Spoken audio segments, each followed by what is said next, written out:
The past year, for the most part, was one of continuous highlights in terms of games and return of sport. But one of the most depressing days was the day when Kilcormac-Killahey camogie player Aisling Murphy was murdered. The outpouring of grief, sorrow and anger which her murder generated was staggering. Tributes are rightly paid to a wonderful young woman, to her talents as a teacher, as a musician and as a camogie player. How her family handled the tragedy is a great credit to them, and how the Kilcormac-Killahey club responded was exceptional. As time passes, we should not let the memory of Aisling slip from our minds, and we should not allow what happened to her to occur again. As a society, we need to learn lessons from the tragedy, and one of those is that we need to improve the circumstances of our daughters, of our sisters, and of our mothers. We need to show respect for all girls and women, and we need to call out people who do not. In the wake of the tragedy, I received a note from a mother whose son is on an under-17 county hurling panel. At the end of training, the coach gathered the squad together, mentioned the death of Aisling, and asked them to have respect for women and girls. As the mother rightly pointed out, the 37 lads heard the message, but it was passed on to 37 other people who would have been picking those lads up after training. And it was simple, it was uncomplicated: have respect for girls and women. As we approach International Women's Day on March the 8th, I'm asking coaches in every GAA club around the world to take 1 minute to mention to your team about respecting your female friends. Take a minute to call out your buddy if you don't think what they're doing is right.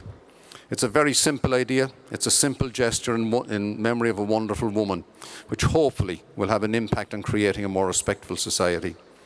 As Kathy Hannigan, the mother who wrote to me, said, it must start somewhere.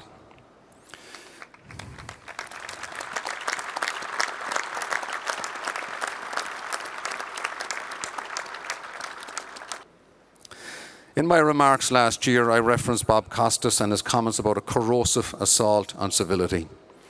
I mentioned that in relation to social media, but it's equally relevant in terms of respect for referees, officials, and the disciplinary process. Lack of respect for which can be seen as a small but other corrosive assault on civility. Let me reiterate another point that I made last year, and again after the All-Ireland Senior Football Final. Stop abusing our players, referees and officials on social media. Stop the cowardly attacks on people who are volunteering their time and talent for the betterment of society. Stop the unwarranted assault on people's characters. Stop the nefarious condemnation of amateur sports people. The abuse that the Mayo players were subject to last summer was unacceptable, not only as sports people, but as human beings. The question becomes, what can we do about it as an association? Given that at heart we are a sport organisation, I believe that the protection of amateur athletes and officials, in particular GAA, LGFA and camogie players, through legislation should be investigated.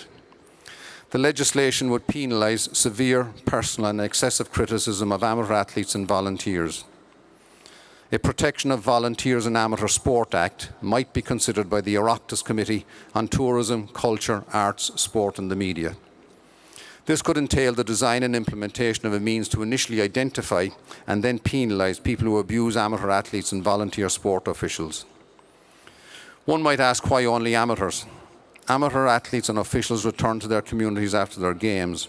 They're back at work shortly after their games, and unlike professional athletes, are not the beneficiaries of practice support when they are the focus of such criticism. The very nature of amateur sport suggests that they are the most vulnerable. I acknowledge the difficulty in dealing with multinational conglomerates in the identification process, and that there may be a fundamental peril in the danger of restricting speech in a democratic society.